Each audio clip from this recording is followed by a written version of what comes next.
부산시가 더파크 동물원 매수를 추진하자 시민단체는 민간에 특혜를 주고 있다며 반발하고 있습니다.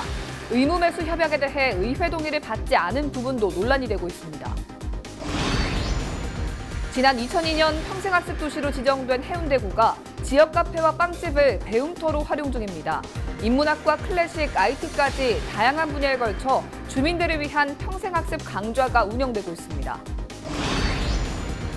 권태정 동아대 교수가 최근 정책 토론회에서 무분별한 고층 건물로 자연 경관과 이미지가 훼손되고 있다며 경관의 사유화를 지향하고 고층 건물 입지와 높이 관리 방안을 세워야 한다고 주장했습니다. 3.15 후 각 구군 선관위에서 21대 총선 예비 후보자 선거사무설명회가 열렸습니다. 오는 17일부터 예비 후보자로 등록하면 제한된 범위 내에서 선거운동이 가능합니다. 여러분 안녕하십니까? 헬로티비 뉴스 부산입니다. 부산의 유일한 동물원 삼정 더파크, 내년 상반기쯤엔 부산시가 인수할 것으로 보입니다. 2012년 부산시와 시공사, 시행사 간 맺은 의무 매수 협약 때문인데 적법성 논란이 끊이지 않고 있습니다. 또 부산시가 동물원으로부터 기부채나 받아야 할 사항도 이행되지 않은 상황인데 이미 시민들을 위한 공간으로 동물원을 만들기 위해 부산시가 매입을 결정했습니다. 개장 이후부터 끊이지 않은 특혜 논란, 잠재울 수 있을까요? 차선영 기자가 심층 취재했습니다. 2014년 4월 부산 지역 유일한 동물원으로 기대를 한몸에 받으며 어린이 대공원 내 문을 연 삼정 더파크. 시민들의 기대와 달리 입장료는 높았고 시민들의 발걸음은 갈수록 줄어들었습니다. 지난해 부산시가 진행한 동물원 운영 관련 시민 공청회에서도 가장 큰 불편 사항으로 시민들은 높은 요금을 꼽았습니다. 하나는 이거 동물원 하나뿐인데도 비싸니까, 은근 비싸니까. 어른 19,000원, 15,000원에게 손님이 없어요. 부산발전연구원의 동물원 설립 타당성 조사에선 동물원 첫 해 방문객은 350만 명, 수익은 700억 원에 이를 것으로 봤지만 예상은 크게 빗나갔습니다. 삼정 더파크 이용객 수를 보면 2014년 4월 개장 이후 49만 명, 2015년 33만 명, 2016년 34만 명, 2017년 33만 명이었습니다. 부산시가 이 삼정 더파크를 의무적으로 매수해야 한다는 조항에 의문점이 제기됐습니다. 또다시 특혜 논란이 빚어진 가운데 이번엔 쟁점이 무엇인지 짚어봤습니다. 삼정 더파크는 문을 여는 과정조차 쉽지 않았습니다. 동물원 공사 기간 시공사가 3차례나 바뀌었고 수년간 공사가 중단되기도 해 부산시가 500억 원에 대한 대출 보증을 서고 나서야 정상적으로 개장할 수 있었습니다. 개장 이후에도 삼정 더파크의 산림 무단 벌목과 불법 시설 설치 등 불법 행위가 이어져 논란은 끊이지 않았습니다. 그럼에도 운영난을 겪자 자금을 관리하고 있는 KB 부동산 신탁이 부산시에 동물원 매입을 청구한 겁니다. 부산시는 동물원 매수를 최종적으로 결정하고 행정 절차에 들어간 상태입니다. 부산시의 동물원 인수 근거는 2012년 9월 부산시와 시공사인 삼정기업, 시행사 더파크가 맺은 동물원 정상화 협약에서 찾아볼 수 있습니다. 동물원 완공 이후 3년 이내 숙탁자가 요구하면 감정평가 등의 절차를 거쳐 500억 원 안에서 소유권을 살 수 있다는 조항입니다. 그런데 이에 대한 적법성에 대한 의문이 지속적으로 제기되고 있는 겁니다. 시민단체에선 부산시가 민간기업에 특혜를 주고 있다며 반발하고 있습니다. 매수할 계획이었다면 처음부터 부산시가 재정사업으로 시행했어야 한다는 것입니다. 지방자치단체들이 사실 매수무 청구, 매수무 확약을 하는 경우는 거의 없습니다. 굉장히 부산의 삼정 더파크가 이례적인 케이스를 알 수 있습니다. 그만큼 자치단체에서 사실은 흔히 일어나지 않은 일인데 동물의 필요해서 의무 부담을 하는 것이라면 처음부터 민자로 추진하지 말고 재정사업으로 추진했었어야 된다고 봅니다. 부산시 감사위원회 자체 검사 결과에서도 사법기관의 판단이 필요하다고 했습니다. 또 애초 동물원 운영 경험이 없는 업체에 맡긴 것부터 문제였다는 점도 지적됐습니다. 건설을 하는 기업에서 어느 날 갑자기 이 동물원이라는 이런 것들을 맡아서 했다는 것부터가 조금 좀 의아스러운 부분이에요. 경험도 없이 너무 쉽게 접근하지 않았나. 시유지에 건축물을 건축하면 기부 체납을 하는 조건으로 시에서 허가를 내지만 삼정 더파크가 동물 축사를 지었지만 현재까지 시에 기부 체납이 되어 있지 않은 부분도 특혜 논란에 기름을 붓고 있습니다. 기부 체납을 이제 하기로 했던 사업자가 기부 체납을 해야 되는 상황인데 아마 신탁을 하면서 지금 기부 체납이 어려운 걸로 알고 있습니다. 경실련에선 동물원 의무 매수에 대한 협약 이후 의회의 동의를 받지 않은 부분도 타 지자체에선 보기 힘든 사례라고 지적했습니다. 3년 연장 부분이나 확약서에 대한 부분에 있어서는 동의를 받지 않는데요. 지방자치법 39조에 따르면 그 법령과 조례에 규정된 것을 제외한 예산 외의 의무 부담이나 권리의 포기에 대해서는 지방의회의 의결을 받기로 되어 있습니다. 안 하다 보니까 이제 여러 가지 정황들이 많이 나오죠. 의회 동의를 거친다면은 좀 실시비비를 따지고 문제가 됐다면 그 변경안이나 원하는 대로 흘러가는 대로 아마 가지 않았던 부분도 많이 있었을 거예요. 부산시는 확약서 부분은 매수 절차 이행에 대한 행정적 절차로 시의회 동의는 필수 사항은 아니라는 입장입니다.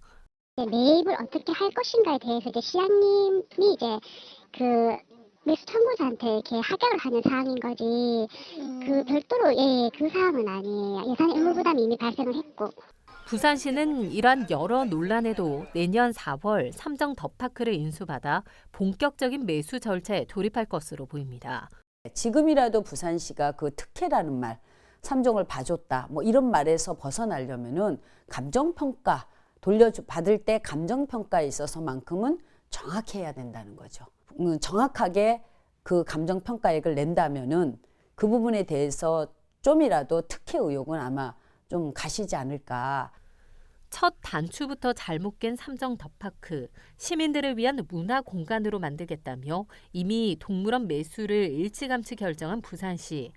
시민들한테 좋게 바뀐다면 좋은 건데 만약에 조금 더 안 좋아진다면 그거는 문제이지 않나 싶은데 그래도 뭐 문화생활 공간이 많아진다면 좋지 않을까 싶은데요. 시에서 하면 운영이 더 잘 되지 않을까 싶어서. 동물원이 부산에 없었으니까 이 많은 동물원을 수용한 데는 여기밖에 없거든요. 부산에는 가깝고 뭐 애들도 공원이고 좋아하고 하니까 산책도 하고 시에서 하면 더 요금이 저렴할 수도 있겠죠. 시에서 해도 괜찮을 것 같아요. 동물원에 대한 시민들의 기대감이 높은 만큼 의무 매수 협약 과정과 기부 체납 현황 등 논란이 되는 부분을 투명하게 공개하고 추진할 필요가 있어 보입니다. 헬로티비 뉴스 차선영입니다. 해운대구가 지난 2002년에 부산에서 처음으로 평생학습 도시로 지정됐다는 사실 알고 계셨습니까? 지금은 평생학습의 개념이 자리 잡아가고 있는데요. 해운대구는 올해 처음으로 카페도 학교로 활용할 정도로 평생학습에 대한 아이디어와 의지가 주목받고 있습니다. 김현정 기자의 보도입니다. 대한민국 최고 골목길로 선정된 해운대 해리단길. 해운대 역사 뒷골목. 낡고 허름한 주택가를 새롭게 단장해 알록달록 예쁜 카페와 맛집 등이 들어서 있습니다. 이곳이 밤에는 주민과 소통하는 교육의 장인, 별밤 학교로 변신합니다.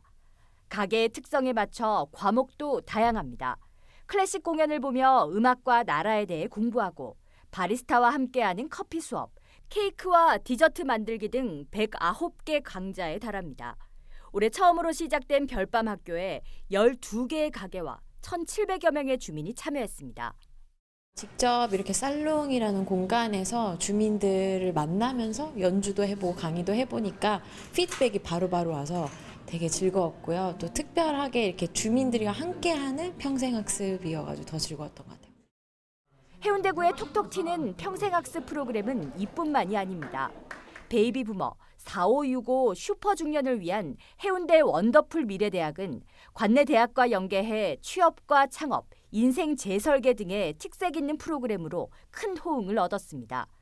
좋은 부모 자격증 받은 다양한 육아 방법의 홍수 속에서 바르게 아이를 기르고자 하는 부모들을 위해 주민자치와 마을 활동가들을 위한 해운대 참시민 학교도 열렸습니다. 해운대구는 관내 주민들을 대상으로 이러한 평생 교육의 강사 육성을 위한 지식강사 칼리지도 운영합니다. 많은 분들이 고민하는 게 건강한 정신 그리고 건강한 육체 그런 상황에서 우리 해운대구는 특히 지식인들이 너무 많이 계십니다. 다시 제 인생 제2막을 만들어 갈 수 있는 기회를 만들어 드리는 것, 그것도 행정이 해야 할 일이 아닌가. 해운대구는 별밤학교를 당초 우동에서 중동까지 확대하고 원더풀 미래대학의 여성대학 신설 등 구민들을 위한 평생학습에 더 촘촘한 기회를 제공할 예정입니다. 배움에는 끝이 없다고 하죠. 연령대별, 취향별 맞춤형 평생학습 프로그램이 해운대 구민들의 인생 2막을 채워가고 있습니다. 헬로티비 뉴스 김현정입니다. 부산의 자연경관이 고층 건물 때문에 훼손되고 있다며 대책이 필요하다는 지적이 제기됐습니다. 부산 시민운동 단체연대와 대한국토도시계획학회 부유경제회는 2일 부산시 특성과 맥락을 고려한 높이관리기준 정책 토론회를 개최했습니다.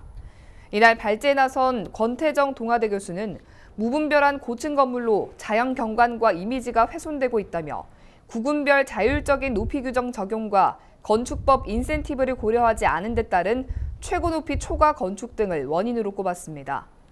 권 교수는 해안과 평지의 경우 경관 사유화는 지양하되 경쟁력 있는 스카이라인을 만들기 위해 고층 건물 입지와 높이 관리 방안을 세워야 한다고 주장했습니다. 해운대구 선거관리위원회가 내년 4월 15일에 열리는 제21대 국회의원 선거를 앞두고 3일 오후 예비후보자 선거사무 설명회를 개최했습니다.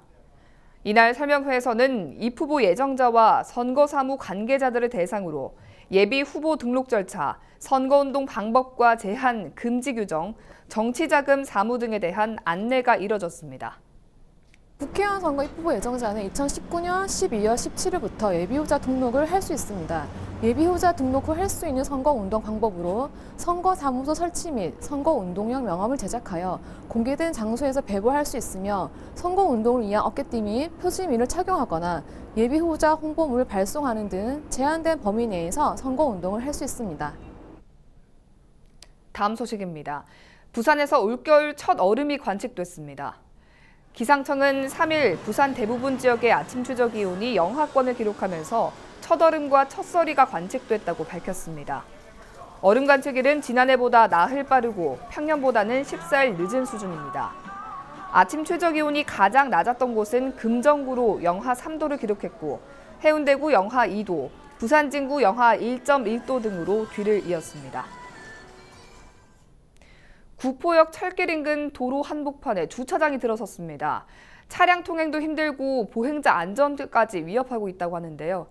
시공사가 철도청 부지 일부를 매입하는가 하면 북구청도 장기 미집행 구간에 도로를 개설하기로 했습니다. 박재한 기자입니다. 달려오던 트럭이 급히 속도를 줄입니다. 양쪽에서 진입하는 차량들도 빠져나가는 데 애를 먹습니다. 인근 신축 아파트 시공사와 건물주들이 공사 중 보상 문제로 갈등을 겪으면서 건물주들이 자신의 땅 경계까지 주차장을 설치한 겁니다. 지난 7월부터 아파트 입주가 본격화되자 차량 통행이 더 늘어났습니다. 도로폭이 한 차선으로 좁아진 구간입니다. 반년 넘게 그대로 방치되면서 주민 불편이 이어지고 있습니다. 특히 문제가 된 구간은 최대 폭이 2.7m에 불과합니다. 철길 벽면과 도로 연석에는 차량이 긁히고 부딪힌 흔적이 가득합니다. 보행로도 없어 주민들은 항상 주변을 경계할 수밖에 없습니다. 항상 저 자전거 타는 것도 위험하니까 잘 보고 타야지. 잘 보고. 잘못하면 까딱 잘못하면 사고 나지. 근데 여기가 제일 위험한 기라 여기가. 요 자리가 제일 위험하고 요거 좀 높이 줬으면 좋겠어요 여기 항상. 북구는 현재 시공사가 문제 구간 부지를 추가 매입하기 위해 철도청과 논의를 진행 중이라 밝혔습니다. 또 구포대교까지 570m 구간은 장기 미집행 도로로 내년 7월 일몰제에 해당되지만 이를 연장해 예산 확보에 나서겠다고 밝혔습니다. 건설업자하고 상관없는 부분에 대해서는 저희들이 예산을 확보해가지고 일단은 지금 다 개설을 하려고 하고 있거든요. 한편 지난 7월에는 소방 특수차 진입이 어렵다고 판단한 북부소방서가 북구청을 상대로 도로 개설을 요청하는 공문을 보내기도 했습니다. TV로드 뉴스 박지한입니다.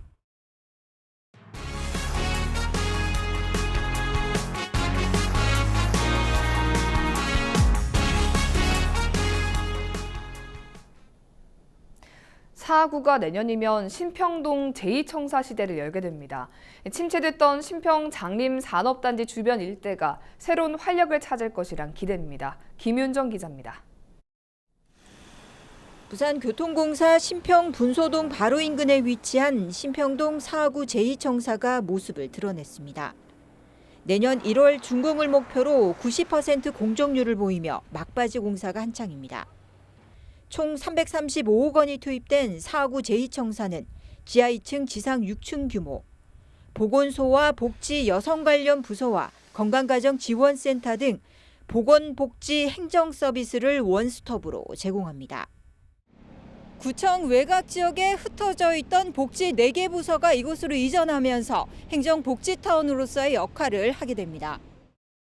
현재 예비 타당성 조사가 진행 중인 서부산 의료원 조성까지 확정되면 일대는 침체된 신평산업단지 지역경제 활성화의 거점이 될 것으로 보입니다. 타당성 조사는 기관에서 하는 거기 때문에 우리 빨리 해라 늦게 해라 할 수 있는 사항은 아닙니다. 타당성 조사에 통과를 하면 복지부를 통해서 기재부에 한도의 신청이라든지 이런 것들을 진행을 해야죠. 사구는 제2청사 시대를 앞두고 청사 간 연계를 통해 지역 경제를 활성화하고 낙후된 신평장림 산업단지의 혁신도 이끌 것이란 입장입니다. TV로드 뉴스 김윤정입니다. 부산진구청이 부산시 구군 일자리 창출 사업 추진 평가에서 우수기관으로 선정됐습니다. 부산진구는 청년층 일자리 창출을 위해 청년 지원 담당 부서를 신설하고 중장년층의 취업 지원 등에서 좋은 평가를 받았습니다. 군은 구직자와 구인기업 모두 만족할 수 있는 여건 조성에 힘쓰겠다고 밝혔습니다. 우리 지역의 이슈 콕 짚어봅니다. 헬로 이슈 토크. 이슈토크입니다. 삼복도로 갤러리가 철거 수순을 밟게 됐습니다. 부산의 대표적인 도시재생 사업인 삼복도로 르네상스의 일환으로 조성된 곳인데 관리에 어려움을 겪으면서 애물단지 신세가 된 건데요.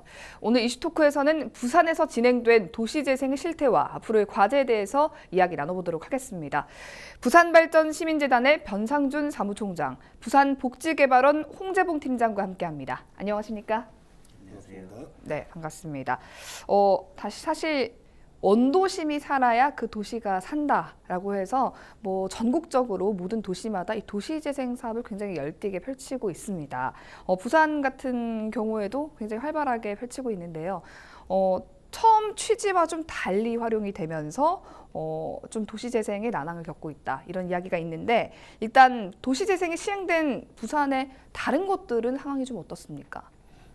부산이 도시재생은 한 10년간 꾸준히 진행되어 왔었습니다. 네. 일단 낙후 지역이다 보니까 각 부처마다 소규모로 진행되어 오다가 국토부에서 이제 샛들마을 사업이라 해가지고 본격적으로 좀 진행이 되어 왔었고, 네. 그 다음에 또 부산시에서도 행복마을 사업, 그 다음에 삼복도로 르네상스 많이 들어보셨지 않습니까? 네. 이 사업을 꾸준히 진행되어 오고 있었습니다. 그래가지고 이번에 이제 문재인 정부가 들어서면서 네. 본격적으로 시작됩니다. 이게 도시재생 뉴딜 사업이라 해가지고 지금 현재 계획상 매년 10조씩 해서 5년간 50조를 지금 투입할 예정으로 있습니다. 부산은 어떻게 됐냐면은 지난 10년간 288개 사업을 우리가 진행되어 왔었고, 네. 약 1조 6천억 정도를 지금 현재 받았거나 지금 현재 사업을 진행할 계획으로 있습니다. 예. 우리 부산시가 행정동이 208개 행정동 정도 되는데 그 중에 절반 가까이가 도시재생 사업으로 투입되고 있는 상황입니다. 왜냐하면 우리 부산이 사실 삼복 지역에 도시가 많다 보니까 네. 피난 도시다 보니까 어쩔 수 없는 그런 편이기 때문에 그렇습니다. 근데 이게 문제가 뭐냐면은 그 결과가 좀 참담합니다. 뭐냐면은 네. 일단 도시 재생이 잘 됐다라는 것은 이제 관광지화되었고, 예. 그러니까 주민들 잘못된 데는 거점 시설이 거의 존폐유기여갖고 그리고 거점 시설이 좀 수익이 나야 네. 지역 공동체도 같이 형성이 되는데 수익을 내고 있는 데는 불과 몇 곳에 불과합니다. 그러다 보니까 휴점 상태에 있는 상태가 되어 있는 거죠. 이게 도시재생이 성공을 하려면은 저는 한 3가지 정도 요건이 있어야 된다고 생각합니다. 네. 일단 주민들이 적극적인 참여, 자발적인 어떤 참여가 있어야 됩니다. 네. 그래야 주민들이 원하는 사업이 뭔지를 알 수가 있는 거고, 네. 두 번째는 거점 시설이라는 게 있습니다. 이게 사실 공동체에 가장 중요한데, 이 거점 시설이 어느 정도 자생적인 수익 능력이 있어야 공동체가 형성이 됩니다. 그걸 기반으로 지역 주민들이 활발히 교류가 되는 거죠. 네. 그다음 세 번째는 그걸 이끌어갈 마을 활동가가 있어야 되는데, 이 도시재생을 하면서 마을 활동가가 부산시내 한 39명이 계셨습니다. 네. 그런데 이분들 중에 2년 이상 근무를 하신 분이 6명이 불과합니다. 저거 워낙 안 좋다 보니까. 그러니까 이 3가지가 다 지금 안 되고 있다 보니까 지금 이제 지난 10년간의 평가는 그렇게 좋지 못한 것으로 나오고 있습니다. 네, 사무총장님이 3가지를 말씀을 해주셨는데 아무래도 주민과의 상생이 이 도시재생의 본질이 아닐까 싶어요. 근데 지금 이제 부산 같은 경우는 그 본질을 잃었다라는 평가를 받고 있거든요. 실제로 도시재생 사업 과정에서 주민 참여도가 좀 어땠습니까? 도시재생 사업에서 주민 참여는 크게 3가지입니다. 첫 번째는 도시재생 사업을 실행하는 데 있어서 준비 단계에서 주민 참여를 높이기 위해서 주민 참여를 위한 주민협의회를 구성을 하고 그것을 기반으로 해서 지자체가 그 업체를 통해서 마스터 플랜을 짭니다. 그래서 마스터 플랜을 통해 가지고 국토부의 승인을 받아가지고 예산을 지원을 받는데 이 당시에 그 주민협의회는 지극히 형식적으로 구성이 되고 의견을 제시하거나 내지는 뭐 형식적인 설명에 공청회에 참여하는 정도입니다.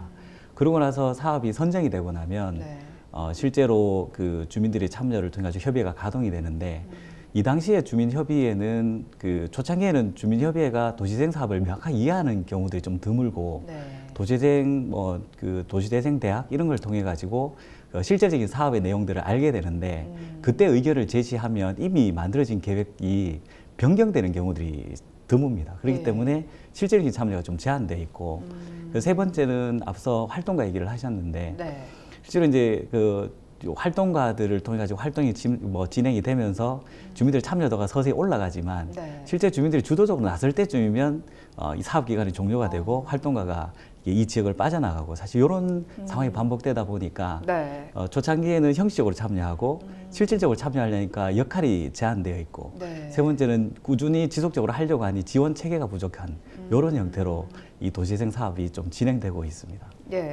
좀 잘 된 곳들은 유명 관광지화가 됐다라고 하는데 대표적으로 이제 우리가 꼽을 수 있는 게 감천 문화마을입니다. 근데 이런 곳들은 또 이제 저희가 젠트리피케이션이라고 하죠. 많은 관광객들이 오면서 원주민들이 밀려나게 되는, 그러면서 그 관광지가 갖고 있던 그 부산만의 매력 있지 않습니까? 이제 그런 것도 사라지는 부작용이 따른다라고 하는데 도시재생의 부작용을 좀 막을 수 있는 방법은 없을까요?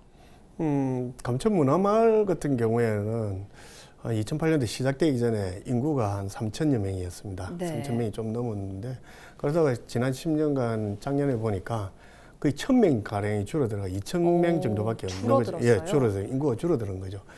이거는 사실 감천 문화마을이 원래 주거단지였죠. 주거단지에서 이제는 뭐냐면 관광지로 바뀐 겁니다. 그러다 보니까 땅값이 많이 상승을 했죠.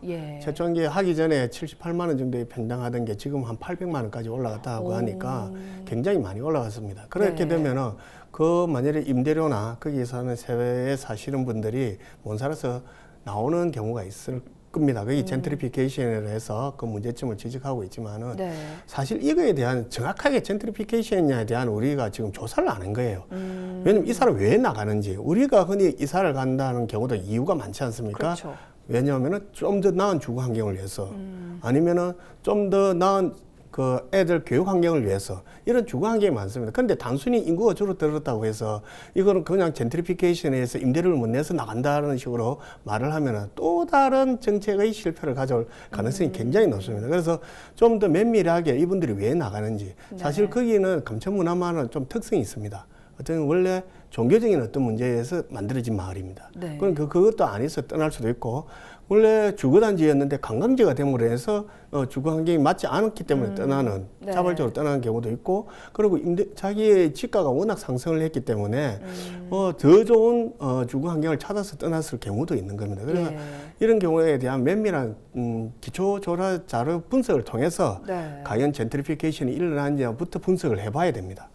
그리고 지금 현재 그 젠트리피케이션이 일어나는 문제가 있더라 하더라도 이게 왜 그러냐 하면은 도시 재생을 하면 지역 주민을 위해서 도시 재생이 돼야 됩니다. 그렇죠. 이건데 감전문화마을 같은 경우는 관광지를 위한 행정이 계속해서 만들어졌던 거예요. 관광지를 더 늘리고, 원래 주거단지가 조금만 앞쪽에 있던 걸 관광지가 활성화되니까 주거단지 더 이상 늘려가지고 자꾸 관광지를 늘리는 거예요. 그 마을 자체를. 네. 그리고 그 관광 브랜드 만드는데 더욱더 투자를 하는 거예요. 그런 행정이 거기 사시는 분들을 떠나가게 만드는 게 아닌가. 네. 이거에 대해서 면밀히 좀 더 분석을 해서 다른 지역의 도시 재생에서 지역 주민들한테 어떻게 영향을 미치는지, 그리고 어떻게 하면 도시 재생을 위해서 주민들이 좀 더 살고 싶은 도시가 될 것인지, 네. 그에 대한 면밀한 조사가 우선 이루어져야 할 거라고 봅니다. 네, 그러니까 일단 주민과의 대화가 좀 필요한 상황이지 않을까 싶습니다. 그리고 이제 부산역 광장의 도시 재생을 위해서 유라시아 플랫폼이 들어섰습니다. 사실 저는 이 공간이 도시 재생을 위한 것이라고 해서 좀 놀랐거든요. 네. 활용도도 좀 모호하고 네. 도시 재생과 거리가 멀다는 평가가 있습니다. 좀 뭐 건물만 그럴듯하게 세운 게 아니냐 이런 평가가 있는데 일단 어떻게 보십니까? 유라시아 플랫폼은 뭐 앞으로 어떻게 활용하는가에 따라서 뭐 그 평가가 좀 달라질 수는 있을 거라 생각하지만 네. 500억 정도 들어간 예산이어서 기대보다는 비판이 많은 게 좀 사실인 것 같습니다. 네. 뭐 실제 내용을 보면 홍보관이라든지 뭐 회의실, 강의실, 그다음에 이제 뭐 사무실을 제공해 주는 것, 뭐 이런 내용들이 주로 이루고 있는데 부산역 주변에는 사실 공실률도 많고 부산 역사 내에도 강의실이라든지 회의실은 이런 공간들은 다 있는 상황이어서 네. 주변과의 조화가 되지 않는다. 그다음에 기능이 좀 중복된다. 뭐 이런 얘기들도 좀 많이 있는 것 같습니다. 그게 이제 실제 비판의 내용이고요. 네. 사실 이제 이 공간이라는 것이 주변과 좀 서로 연동되어서 사실 그렇게 조화를 이루어서 좀 상권도 살리고 이렇게 해야 되는데 네. 아마 기능을 이제 유라시아 플랫폼 내로 그냥 그대로 가져왔던 것이 조금 문제는 아닌가 하는 생각이 들고요. 다만 그 뭐 이렇게 공간과 관련해서는 뭐 여러 가지 좀 다른 얘기들도 좀 있습니다. 왜냐하면 그 도시 그 시설관리공단이 운영을 하고 도시재생센터가 지금 컨텐츠를 잡아가고 있는데 네. 사실은 그 공간을 제공하는 데 있어서 비용도 좀 저렴하게 제공을 하다 보니까 문화단체나 청년단체들이 들어와서 활동을 하고 공공시설들도 들어와서 지금 열심히 활동을 해가고 있습니다. 네. 문화활동도 많이 열려져 있고 그런 측면에서 좀 긍정적인 면이 있습니다만 여전히 좀 아쉬움이 있는 건 부산역 하면 아무래도 광장을 떠올리게 되고 그렇죠. 이 광장이 갖고 있는 이 기능을 그 보다 극대화시키기 위한 노력들은 좀 부족했다라는 생각이 듭니다. 현 정부 들어서면서 아까 말씀드렸다시피 도시재생 뉴딜 사업이라는 이름으로 도시재생 사업을 굉장히 활발하게 이제 펼치고 있습니다. 부산에서도 이제 다양한 형태로 추진이 되고 있는데 일단 부산에서 어떤 사업들이 좀 진행되고 있나요? 부산에서는 지금 현재 문재인 정부에서 5년간 매년 10조, 50조를 내려는가 뭐 지방 정부에서는 이건 기회입니다. 네. 새롭게 안 그래도 예산이 없어서 못 해오던 주거지 환경 사업을 도시 재생이라는 이름으로 굉장히 바꿀 수 있는 기회가 되기 때문에 네. 그 모든 낙후된 지역에서는 도시 재생이라는 이름으로 사업을 신청을 하게 됩니다. 사업을 신청해야 되는데 이게 급하다 보니까 예를 들어서 천마마을이라는 곳이 있습니다. 이거는 네. 우리가 흔히 잘 아는 감천문화마을 아시죠? 네. 그 바로 옆입니다. 2차선 도로 옆인데 사실 거기는 감천문화마을보다 더 경사지가 심하고 더 좁고 더 힘든 곳입니다. 그러다 보니까 여기에 대한 도시재생을 신청을 했죠. 네. 신청을 해가 천마마을서에서 신청을 했습니다. 근데 그걸 또 선정이 됐습니다. 워낙 그리 안 좋은 네, 주거 네. 환경이다 보니까 선정을 했는데 선정하고 난 뒤 계획서상에 보니까 거기 굉장히 경사가 심하니까 에스컬레이터를 설치하겠다. 뭐 이렇게 된 거죠. 네. 그럼 에스컬레이터를 설치하자고 보니까 지금 살고 있는 사람이 100여 채가 없어져야 에스컬레이터가 설치가 되는 겁니다. 그럼 도시재생이 지역 주민을 그 안에서 새로운 공동체를 하나 만들어 보자 하는 건데 100여 명의 그분들이 어디로 가라 말입니다. 100여 가구가 어디로 가라 말입니다. 이런 식의 사업이 지금 되고 있는 게 굉장히 문제입니다. 네. 그리고 또 이러다 보니까 그리고 또 5년에 50조를 내려보낸다고 하니까 기간이 굉장히 짧습니다. 그러니까 이 필요성보다는 뭐냐면은 기간 짧은 기간 안에 할 수 있는 할 수 있는 걸 하는 거죠. 할 수 있는 걸. 그러니까 지역 주민들이 원하는가 원하지 않는가는 별개의 문제입니다. 그리고 이게 왜 그렇게 됐냐면은 국토부에서 도시재생에 신청하는 점수를 이 시설에 30점 가장 큰 배점을 두고 있는 거예요. 네. 시설을 먼저 만들어라. 예. 그럼 만들기 쉽지 않습니까?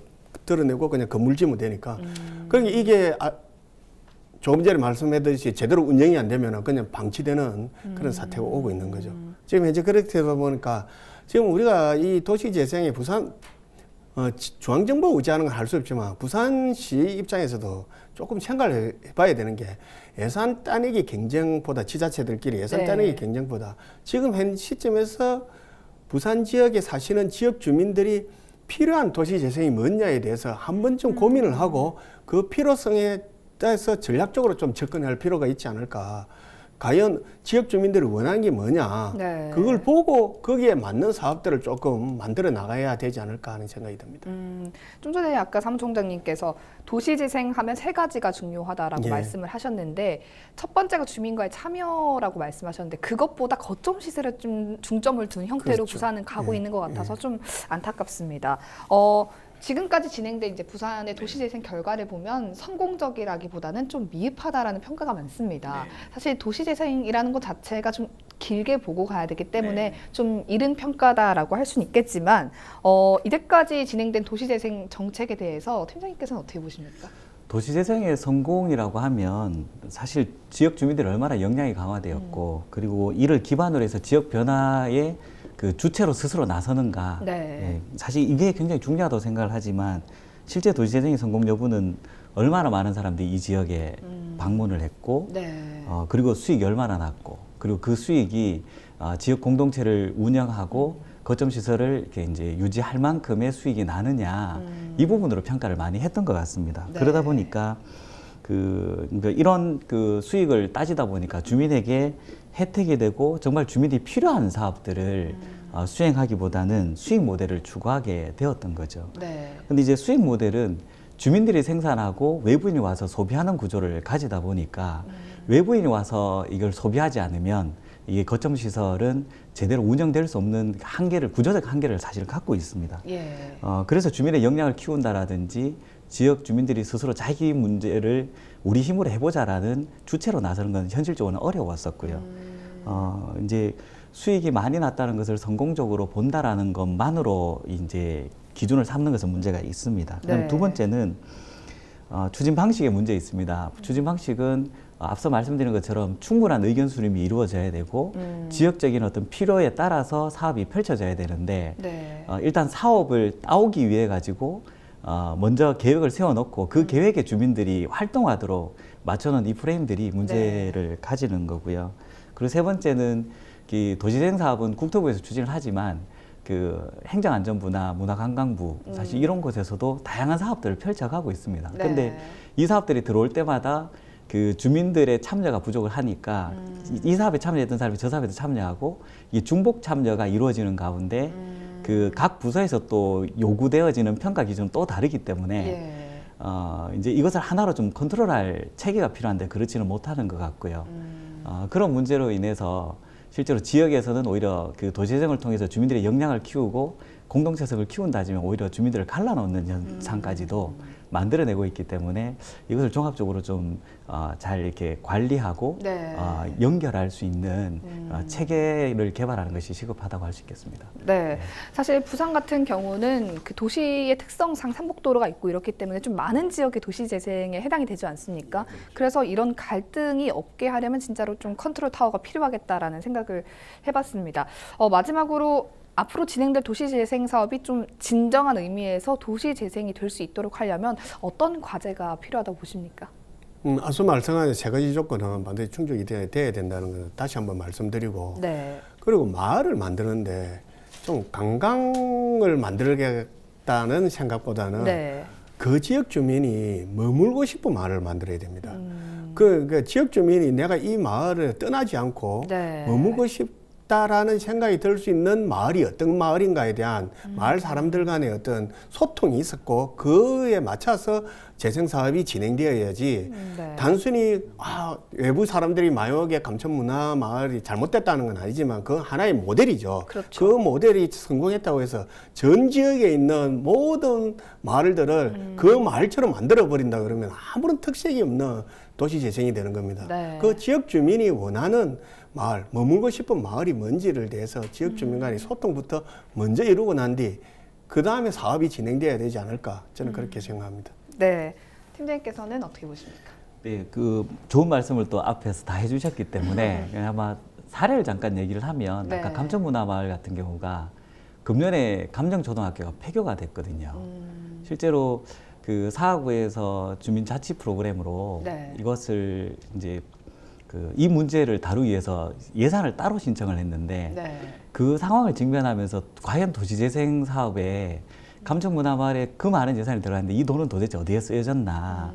초등학교 하나가 폐교되는 것을 막아내지 못했던 도시재생 한번 생각해 볼 필요가 있다. 네. 실제로 그와 대비되는 곳이 아미동이거든요. 네. 아미동은 제가 이제 이 지역에 같이 들어가서 이렇게 한국 보건사연구원 실정연구 때문에 제가 2년간 같이 활동을 하면서 그 지역에 가졌던 문제가 바로 아미초등학교가 폐교되지 않도록 하는 것, 젊은 사람이 떠나지 않도록 하는 것, 네. 그리고 이제 지역 주민들이 이 지역에 자부심을 가지는 것, 이것을 중심으로 이런 욕구들이 있었고 이것을 해결하기 위해서 학교에서 배우지 못하는 것을 마을에서 배우자.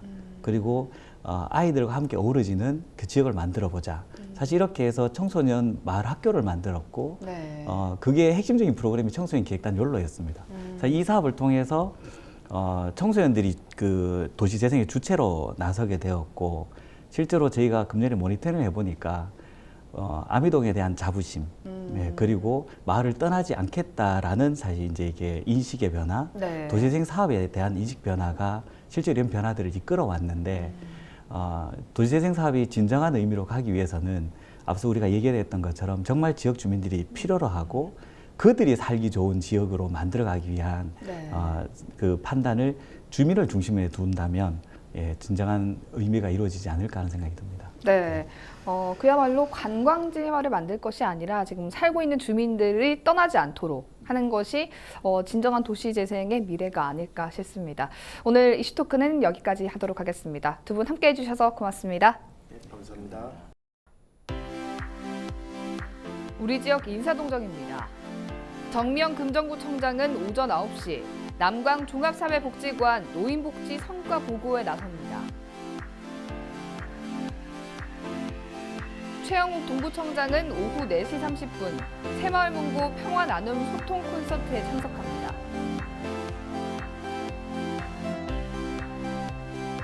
김철훈 영도구청장은 오후 2시 30분 저령종합사회복지관 해피박스 선물 전달식에 참석합니다.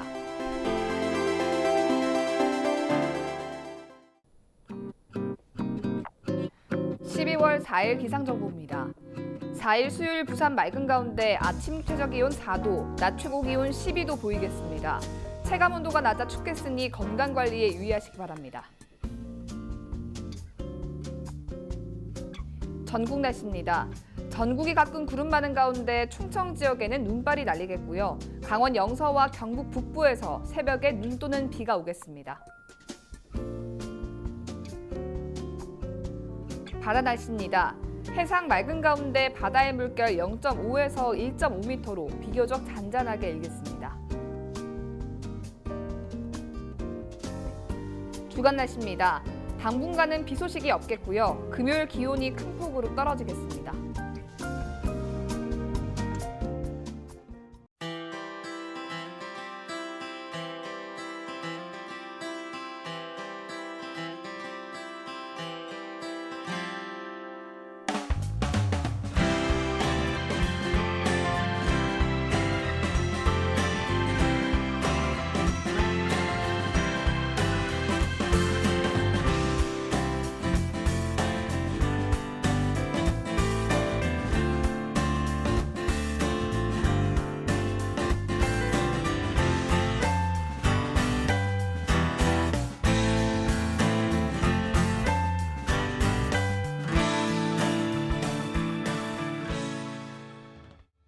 이상으로 뉴스를 마칩니다. 저희는 언제나 지역 주민 여러분 곁에 있겠습니다. 고맙습니다.